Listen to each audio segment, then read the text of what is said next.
నమస్తే అండి, ఎలా ఉన్నారు అందరూ? బాగున్నారా?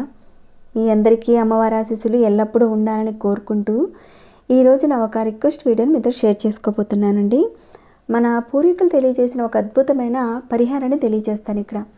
పితృదోషాలున్నా, అలానే కాలసర్ప దోషాలు, రాహుకేతు దోషాలు, ఇంకా గ్రహ దోషాలకు సంబంధించిన పరిహారం ఏదైనా ఉంటే చెప్పమని అడిగారు. అంటే మేము ఇక్కడ ఎక్కువగా ఖర్చులు పెట్టుకోలేమండి. హోమాలు, పూజలు అంతంత ఖర్చులు పెట్టుకోవడానికి మా దగ్గర డబ్బులు లేవండి. ఈజీగా ఉండే ఆ దోషాల నుంచి బయటపడే మార్గాలు మాకు తెలియచేయండి, ఒక చిన్న పరిహారం ఏదైనా ఉంటే చెప్పమని అన్నారు. ఇక్కడ నేనైతే ఒక 2 పరిహారాలు చెప్తానండి. ఈ 2 పరిహారాల నుంచి మీరు ఏది చేయగలుగుతారో అది చేయండి. కానీ చెప్పే పరిహారాలు 2 కూడా మంచి ఫలితాలు ఇచ్చేటివేనండి. ముందుగా ఈ పితృదోషాలు, కాలసర్ప దోషాలు ఇప్పుడు చెప్పాను కదండి. ఆ దోషాలు ఉన్నప్పుడు ఎలాంటి పరిస్థితులు వస్తాయి, ఎలాంటి వారు చేసుకోవాలి అనేది మనం కాస్త తెలుసుకున్న తర్వాత పరిహారాన్ని ఎలా మొదలు పెట్టాలో చూద్దాము. జాతకంలో పితృదోషాలున్నా, కాలసర్ప దోషాలు, రాహుకేతుల దోషాలున్నా కానీ ఏ పని కూడా సరిగ్గా ఉండదండి. సరిగ్గా చేయలేరు మీరు. అంటే ఏదైనా మీరు ఒక వర్క్ మొదలు పెట్టారు, ఆ వర్క్ ముందుకెళ్ళదు, ఆర్థిక సమస్యలు వస్తూ ఉంటాయి, కలిసి రాదు మీకు.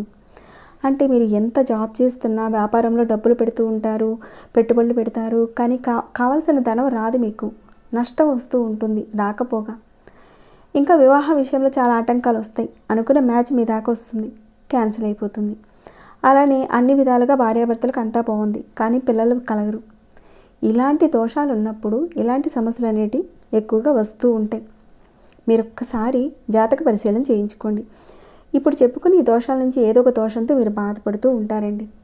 అంటే మీరు ఎన్నో పరిహారాలు చేస్తూ ఉంటారు, అన్నీ చేస్తూ ఉంటారు, ఎంతో కష్టపడుతూ ఉంటారు, కానీ డబ్బు సరైన విధంగా చేతిలో ఉండదు. కాబట్టి ఇప్పుడు చెప్పే ఖర్చు లేని ఈ 2 పరిహారాలను మీరు తప్పకుండా చేసుకోండి. ఆ దోషాల నుంచి మెల్లమెల్లగా మీరు బయటపడతారు. ఈ పరిహారాలు మీరు చేసుకుంటూనే మీరు దైవారాధన చేసుకుంటూ ఉండండి. రోజు భగవంతుడి నామస్మరణ చేసుకుంటూ ఉండండి. దాంతో పాటుకుని లక్ష్మీ అమ్మవారి పరిహారాలు, శుక్రగ్రహానికి సంబంధించిన పరిహారాలు కూడా చేసుకుంటూ ఉండండి. ఏవైతే ఈ దోషాలకు సంబంధించిన పరిహారాలు మీరు చేస్తూ ఉంటారో ఆ దోషాలకు సంబంధించిన సమస్యలు మీకు తగ్గుతూ ఉంటాయి. అలానే మీరు ఈ లక్ష్మీ అమ్మవారికి సంబంధించిన ఈ పరిహారాలు మీరు చేసుకోవడం వల్ల అధికంగా లాభాలు పొందడానికి అవకాశాలు ఉంటాయండి. అవన్నీ కూడా మన ఛానల్లో చాలా వరకు చెప్పానండి. ఆ పరిహారాలు కూడా మీరు ఒకసారి చూడొచ్చు. ఇక ఈ పరిహారానికి సంబంధించిన నియమాలు చూసుకుంటే ఆడవారైనా మగవారైనా ఎవరైనా చేసుకోవచ్చు. ఇక ఆడవారు నెలసరిలో ఉన్నప్పుడు మాత్రం చేయకండి పరిహారాల్ని. ఇక మిగతా ఏదైనా సందర్భంలో ఉన్నా కానీ మీరు చేసుకోవచ్చు. ఇక ఆహార నియమావళి అంటూ ఏదీ లేదండి, అన్నీ చక్కగా తిని చేసుకోవచ్చు ఈ పరిహారాన్ని. ఇక గర్భిణీ స్త్రీలు అయితే కూడా చేయకూడదండి. అంటే నెలసరిలో ఉన్నవారే కాదండి, గర్భిణీ స్త్రీలు కూడా చేయకూడదు. ఇక ఈ పరిహారాన్ని కుటుంబంలో ఉన్నవారు ఒక్కరు చేసినా కానీ కుటుంబానికి అంతా కూడా వర్తిస్తుంది, కుటుంబం అంతా కూడా బాగుంటుందండి. సరేనండి, ఇక మొదటి పరిహారం ఏంటో చూద్దాము. చాలా ఈజీ పరిహారం ఇది. ఈ పరిహారాన్ని అయితే మీరు ఏ రోజు నుంచి అయినా సరే మొదలు పెట్టచ్చు. మీకు కుదిరిన ఒక రోజున మొదలు పెట్టండి. మీరు ప్రతిరోజు సాయంత్రం మీరు స్నానం చేసుకున్న తర్వాత, అంటే 6 గంటలు దాటిన తర్వాత మీరు కొద్దిగా ఆవు నెయ్యి తీసుకోండి. దాంట్లో ఈ 2 కర్పూరం బిళ్ళలు ఉన్నాయి కదండి, లేదంటే ముద్ద కర్పూరం ఉంటుంది కదండి, దాంట్లో నుంచి కొంత తీసి ఈ నెయ్యిలో వేయండి. లేదా పచ్చ కర్పూరమైనా, ముద్ద కర్పూరమైనా, కర్పూరం బిళ్ళలు అయినా సరే ఏదైనా వాడుకోవచ్చండి.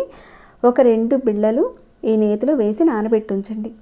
వీడియోని అయితే మీరు స్కిప్ చేయకుండా చూస్తూ ఉండండి, లేదంటే ఎక్కడొక పాయింట్ మీరు మిస్ అవుతారు, మళ్ళీ మీరు సరిగ్గా చేసుకోలేరండి. ఇక్కడ చెప్పుకున్న సమస్యలు మీ బంధువుల్లో కానీ, లేదంటే మీ చుట్టుపక్కల వారు కానీ, మీ ఫ్రెండ్స్ కానీ ఎవరైనా ఉంటే వాళ్ళకి ఈ వీడియోని షేర్ చేసి పుణ్యం కట్టుకోండి. వాళ్ళకున్న సమస్యలు తీర్చిన వారు అవుతారు మీరు. అలానే లైక్ ఇవ్వడం మర్చిపోకండి ఈ వీడియోకి. మీ యొక్క లైక్ అనేది ఈ వీడియో 10 మందికి చేరేలా రికమెండ్ చేస్తుందండి యూట్యూబ్. వాళ్ళు చేసుకొని లాభపడతారు మీరనే కాక. ఇక సబ్స్క్రైబ్ కాని వారు ఎవరైనా ఉంటే మీలో ఎన్నో రకాలైన సమస్యలకు సంబంధించిన పరిహారాలు చాలా చెప్పానండి. మీరు అడుగుతున్నారు కదా, మీరు ఒకసారి ఛానల్లోకి వెళ్ళి చూడండి. మీ సమస్యకు సంబంధించిన పరిహారాన్ని మీరు చేయగలిగేదాన్ని ఎంచుకుని ప్రయత్నం చేయండి. ఇలాంటి ఆధ్యాత్మిక విషయాలను, పరిహారాలను మీరు తెలుసుకోవాలనుకున్నా, ఆచరించాలనుకున్నా మన ఛానల్కి సబ్స్క్రైబ్ చేసుకుని ప్రతిరోజు మీకు నోటిఫికేషన్ వచ్చేలా ఆల్ అనే ఆప్షన్ తప్పకుండా ట్యాప్ చేసి పెట్టుకోండి. సరేనండి, ఇక పరిహారాన్ని ఎలా చేయాలనేది చెప్తాను. ఇక లేట్ చేయకుండా మీరు స్నానం చేసుకున్న తర్వాత మీ పూజా మందిరంలో చక్కగా అక్కడ కూర్చొని మీరు ప్రతిరోజు ఎవరికైతే పూజ చేసుకుంటారో అక్కడ మీరు దీపారాధన చేసుకోండి. అలా దీపారాధన చేసుకున్న తర్వాత ఈ 2 కర్పూరం బిళ్ళలు ఉన్నాయి కదండి, వీటిని తీయండి. తీసి ఇలాంటి కర్పూర హారతి ఇచ్చేది ఉంటుంది కదండి, దీనిలో ఈ 2 కర్పూరాల బిళ్ళలు పెట్టేసి మామూలుగా అగ్గిపుల్లతో కానీ లేదంటే అగరబత్తితో కానీ వెలిగించండి, ఎలా అయినా పర్వాలేదు. అలా వెలిగించిన తర్వాత మీరు హారతి పట్టడం అలాంటిది ఏది కూడా చేయనవసరం లేదండి. ముందు మీరు దేవుడి దగ్గర దీపారాధన చేసుకుంటారు, తర్వాత ఈ కర్పూరం బిళ్ళలను వెలిగించాలి, అంతేనండి, ఇంతకుమించి ఏదీ లేదు. ఇలా మీరు ప్రతిరోజు చేస్తూ ఉండండి. రాహుకేతువుల యొక్క ప్రభావం జాతకంలో ఉన్న ఆ ప్రభావం తగ్గిపోతుంది. కాలసర్పదోషంతో ఏవైతే మీకు పనులు కాటలేదో అవి జరుగుతాయి. ఇంకా పితృదోషాలు ఉండడం వల్ల ధన సంపాదన విషయంలో ఆటంకాలు వస్తూ ఉంటాయి, అవి కూడా తగ్గిపోతాయి. మీకు బయటపడే మార్గాలు చూపిస్తుంది ఈ పరిహారం. ఈ విధంగా ప్రతిరోజు చేయండి. కుటుంబంలో ఒక్కళ్ళు చేస్తే చాలండి, ఆ కుటుంబం వృద్ధిలోకి వస్తుంది. మనస్ఫూర్తిగా పరిపూర్ణమైన నమ్మకంతో చేయండి. సరేనండి, మరొక పరిహారం కూడా చూద్దాము. ఈ పరిహారం కూడా కాలసర్ప దోషానికి, అలానే శని భగవాను నుంచి వచ్చే ఫలితాలు తగ్గించుకోవడానికి, ఇంకా ఇంట్లో నెగిటివ్ ఎనర్జీని తగ్గించుకోవడానికి, అలానే పితృదోషాల నుంచి అంటే వాటి నుంచి బయటపడడానికి చేసుకునే పరిహారం ఇది. మీకు వీలైతే ఈ 2 పరిహారాలు చేసుకోండి, లేదంటే ఒక్క పరిహారం అయినా సరే చేసుకోవచ్చండి. కుదిరితే 2 చేయండి, చాలా ఈజీగా ఉండే పరిహారాలే. ఇక ఈ పరిహారానికి కావాల్సింది ఏంటంటే మనకి ఒక 50 గ్రాములు కానీ ఒక 100 గ్రాములు కానీ మినుములు తీసుకోండి. అలానే ఈ నల్ల నువ్వులు కూడా ఒక 50 గ్రాములు కానీ ఒక 100 గ్రాములు తీసుకోండి, సమాన భాగాలుగా తీసుకోండి. తర్వాత మీరు ఇలాంటి నలుపు రంగు క్లాత్, కొత్త క్లాత్ తీసుకోండి, ఈ మాత్రం సరిపోతుందండి, ఇంత మాత్రం తీసుకోండి. అలానే ఒక నల్లటి దారం తీసుకోండి, ఇంకా ఒక 11 రూపాయలు తీసుకోండి. ఈ పరిహారానికి కావలసిన వస్తువులు ఇవ్వండి. వీటన్నిటినీ కూడా మీరు ముందుగానే రెడీ చేసి ఉంచుకోండి. ఇక ఈ పరిహారాన్ని అయితే మీరు శనివారం రోజున సాయంత్రం పూట చేసుకోవాలి. ఇందాక చెప్పిన పరిహారాన్ని ఏ రోజు నుంచి అయినా సరే మొదలు పెట్టుకోవచ్చు, కానీ ఈ పరిహారాన్ని అయితే పర్టికులర్గా శనివారం రోజునే చేయాలి. ముందుగా ఈ కొత్త క్లాత్ని ఈ విధంగా తీసుకోండి. దీనిలో మీరు 50 గ్రాములు కానీ 100 గ్రాములు కానీ మినుములు కానీ నల్ల నువ్వులు కానీ వేయండి. వేసి నల్ల దారంతో మూట కట్టేయండి. మీరు ఆల్రెడీ చూస్తూనే ఉన్నారు కదండి, ఆ విధంగా మూట కట్టేసేయాలి. తర్వాత మీరేం చేస్తారంటే ఏదైనా ఒక గుడికి వెళ్ళండి. ఆ గుడి ప్రాంగణంలో భిక్షాటన చేసేవారు ఉంటారు కదండి, వారి చేతిలో ఈ మూటను పెట్టేయండి. పెట్టేసి ఈ 11 రూపాయలు కూడా వాళ్ళకి ఇచ్చేయండి. అంటే మీరు చిల్లర కానీ లేదంటే 10 రూపాయల నోటుతో పాటు 1 రూపీ కాయిన్ అయినా సరే ఇవ్వచ్చు, లేదంటే చిల్లర అయినా సరే ఇవ్వచ్చండి. ఈ మూటతో సహా ఆ 11 రూపాయలు కూడా వాళ్ళ చేతిలో పెట్టేయండి. మరి వాళ్ళు తీసుకోరండి, మరి ఎలా అండి అంటారేమో, తీసుకునే వారికి ఇవ్వండి. మీరు ఒకవేళ డౌట్ వస్తే ఆ విధంగా చేయండి. వాళ్ళు తీసుకోకపోతే వేరే వాళ్ళు తీసుకునే వాళ్ళు ఉంటారు కదండి, వారికి ఇచ్చేయండి. మరి అలా వాళ్ళకి ఇవ్వచ్చా అండి, వాళ్ళకి ఏదైనా అవ్వదా, ఇలాంటి అనుమానాలు పెట్టుకొని అవసరం లేదండి. అలాంటి ప్రాబ్లం ఏమీ ఉండదండి. తీసుకునే వారికి ఉండదు, ఇచ్చేవారికి ఏది ఉండదండి. ఇవన్నీ మన పూర్వీకులు మనకు చెప్పిన అద్భుతమైన పరిహారాలండి. మీరు ఎలాంటి డౌట్స్ పెట్టుకోకుండా నమ్మకంతో చేయండి.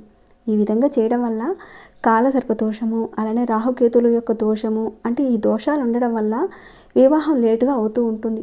అలాంటి వారికి వివాహం తొందరగా అవ్వడానికి అవకాశం ఉంటుంది.